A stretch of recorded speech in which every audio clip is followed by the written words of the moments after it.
Hi friends, ನಮಸ್ತೆ. Welcome to Shri vloggers and trends. ನಾನು ನಿಮ್ಮ ಯಶಸ್ವಿನಿ ದೀಪಕ್. ಇವತ್ತು ಮತ್ತೊಂದು ಹೊಸ ರೆಸಿಪಿ ಜೊತೆ ನಾನು ನಿಮ್ಮ ಮುಂದೆ ಬಂದಿದ್ದೀನಿ. ಹಾಗಾದರೆ ಬನ್ನಿ ನೋಡೋಣ ಈ ರೆಸಿಪಿ ಯಾವುದು, ಹೇಗೆ ಮಾಡೋದು, ಏನೇನು ಇಂಗ್ರೀಡಿಯೆಂಟ್ಸ್ ಬೇಕು ಅಂತ. ಮೊದಲಿಗೆ ಇದರ ಹೆಸರು ಚೈನಾ ಗ್ರಾಸ್ ಜೆಲ್ಲಿ. ಬಾಡಿ ಬಹಳ ಹೀಟ್ ಆಗಿದೆ ಅನ್ನೋವಾಗ ಈ ರೆಸಿಪಿ ತಿಂದರೆ ಕೂಲ್ ಆಗುತ್ತೆ ಬಾಡಿ.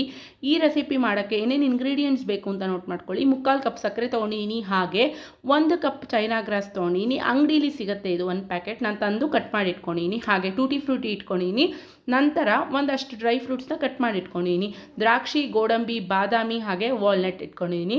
1.5 ಗ್ಲಾಸ್ ನೀರು ಇಟ್ಕೊಂಡಿನಿ, ಅಂದರೆ ಹೆಚ್ಚು ಕಮ್ಮಿ ಒಂದು 200 ml ಆಗೋಷ್ಟು ಫುಡ್ ಗ್ರೇಡ್ ಕಲರ್ ಇಟ್ಕೊಂಡಿನಿ, ಆರೆಂಜ್ ಕಲರು.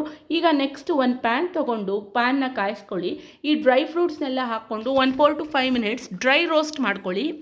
ನಂತರ ಅದನ್ನು ಒಂದು ಪ್ಲೇಟಿಗೆ ಶಿಫ್ಟ್ ಮಾಡಿಕೊಂಡು ಇದೇ ಪ್ಯಾನ್ಗೆ 1.5 ಲೋಟ ನೀರು, ಅಂದರೆ 200 ml ಆಗೋಷ್ಟು ನೀರು, 3/4 ಕಪ್ ಸಕ್ಕರೆ ತೆಗೆದಿಟ್ಕೊಂಡಿದ್ದನ್ನ ಹಾಕ್ಕೊಂಡು ಸಕ್ಕರೆ ಕರಗಿಸ್ಕೊಳ್ಳಿ.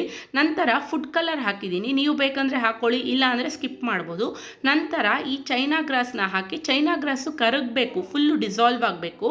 ಅಲ್ಲಿವರೆಗೂ ಕೈ ಆಡಿಸ್ತಾ ಇರಿ, ಮೀಡಿಯಮ್ ಫ್ಲೇಮಲ್ಲೇ ಇಟ್ಕೊಂಡು ಇದನ್ನು ಕರಗಿಸ್ಕೊಳ್ಳಿ. ಕರಗ್ತಾ ಇದು ಗಟ್ಟಿ ಆಗುತ್ತೆ.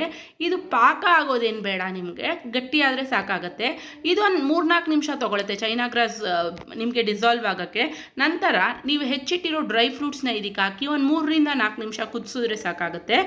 ನಂತರ ನೀವು ಇದನ್ನು ಯಾವ ಪಾತ್ರೆ ಅಥವಾ ಬೌಲ್ಗೆ ಶಿಫ್ಟ್ ಮಾಡಬೇಕು ಅಂತ ಅಂದ್ಕೊಂಡಿದ್ರೋ ಅದಕ್ಕೆ ಒಂದು ಸ್ವಲ್ಪ ತುಪ್ಪನ ಹಚ್ಚಿಟ್ಕೊಂಡು ಈ ಲಿಕ್ವಿಡ್ನ ಬಗ್ಸಿ 1 hour ಅದನ್ನ ಸೆಟ್ ಆಗೋಕ್ಕೆ ಬಿಡಿ. ರಿಫ್ರಿಜಿರೇಟರ್ಗಳಲ್ಲೂ ಕೂಡ ಇಟ್ಕೋಬೋದು, ಕೋಲ್ಡಾಗಿ ಕೂಡ ನೀವು ಅದನ್ನು ಯೂಸ್ ಮಾಡ್ಬೋದು.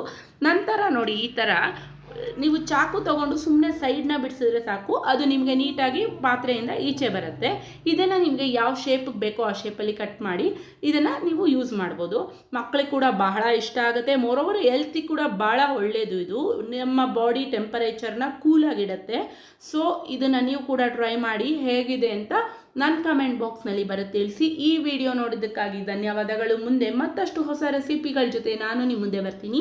ಅಲ್ಲಿವರೆಗೂ ನೀವು ನನ್ನ ಚಾನಲ್ ಸಬ್ಸ್ಕ್ರೈಬ್ ಮಾಡಲಿಲ್ಲ ಅಂದರೆ ಈ ಕೂಡಲೇ ಸಬ್ಸ್ಕ್ರೈಬ್ ಮಾಡಿ, ಲೈಕ್ ಮಾಡಿ, ಶೇರ್ ಮಾಡಿ, ಕಮೆಂಟ್ ಮಾಡಿ.